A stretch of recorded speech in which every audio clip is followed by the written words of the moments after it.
Dans le restaurant de Florence, à ce qu'il paraît, dans le restaurant de Florence, il y a tous les animaux réunis, il y a les blattes, il y a les souris, il y a les rats, il y a tout.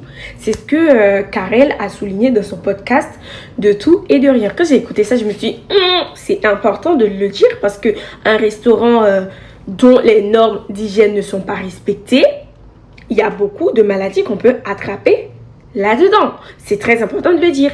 Mais là, Florence a souligné que Karel a mangé plusieurs fois dans son restaurant et il y a même pas longtemps, il était assis dehors avec elle en train de discuter. C'est des personnes qui ont de très bons rapports. Si Karel veut appeler Florence, il a son numéro.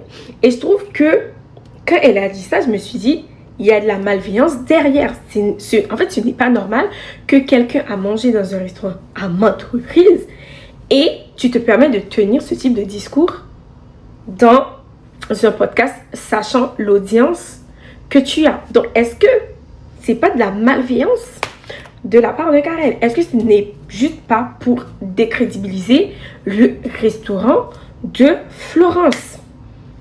Et je fais un petit parallèle comme ça. Vous avez en France déjà un restaurant, il allait fermer pour cause d'insalubrité. Mais si par exemple, tu pars manger dans un restaurant à ma entreprise, tu tiens ce genre de discours, tu peux être poursuivi pour dénigrement. Oui, voire concurrence déloyale.